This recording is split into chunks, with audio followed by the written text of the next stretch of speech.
2006, Sirkus Uusi Maailma-ryhmä. Ensin me tehtiin teos Kaupunginteatterin pienelle näyttämölle.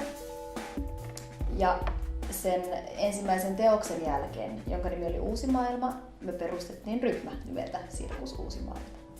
Että sen ensimmäisessä teoksessa tuntui siltä, että jonkinlainen oma ääni ja oma näkemys on meillä. Heti syntyi vahvana semmoinen oma kieli. Ja sitten siinä oli ryhmä ihmisiä, jotka halusivat työskennellä yhdessä ja tehdä tämän kaltaista toimintaa, jossa yhdistetään sirkuksen keinoja, meidän tapauksessa lähinnä akrobatiaa, sanatonta teatteri-ilmaisua, musiikkia ja valoilmaisua. Ja siitä se sitten lähti. Erika on ollut mukana ihan alusta asti. Ja sitten on tälleen vähän vaihtelee se kokoonpano aina. Esityksen mukaan. Annika on esimerkiksi taas, ja Keijokin on ollut aikaisemmassa teoksessa, ja nyt he ovat paluumuuttajia takaisin kerrostaloon.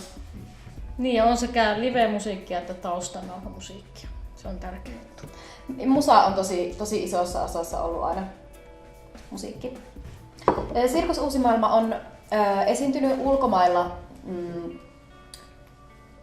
Aikaisemmin ollaan esiinnytty Venäjällä ja Saksassa esimerkiksi. Ruotsissa. Niin nyt tämä uusin teos, mikä nyt tällä hetkellä pyörii, Globally Wanted, niin on ollut Saksassa ja Ruotsissa. Ja nyt tänä keväänä niin meidän ryhmä on ensimmäistä kertaa nykysirkusfestivaaleilla, joka on Helsingissä.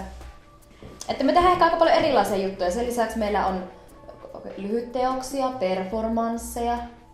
Ollaan tehty katuperformanssia, erilaisiin tiloihin performansseja. Että nyt mikä tulee tänne Bright Side of City-juttuun, niin tää tulevan tänne Valorinteelle rakennettavan teoksesta niin me tehdään performanssi. Sieltä niitä hahmoja otetaan ja ne viedään sinne. Tämän teoksen hahmot sinne seikkailemaan sinne. Bright Side of Cityin. Meidän teokset niin kertoo ihmisistä ja elämästä ja arkisista asioista, mutta ihan semmoisesta ihmisten mielenmaisemasta. Ja niin. Yleensä meille tapahtuu niin, että me tehdään jonkinnäköinen maailma. Jokaisessa teoksessa on jonkinnäköinen oma maailmansa, oma logiikkansa ja omat hahmonsa, miten he siellä toimii. Ja sitten katsotaan, että mitä niille tyypeille kuuluu ja mitä niiden välillä tapahtuu ja mikä se on maailman arki ja juhla on.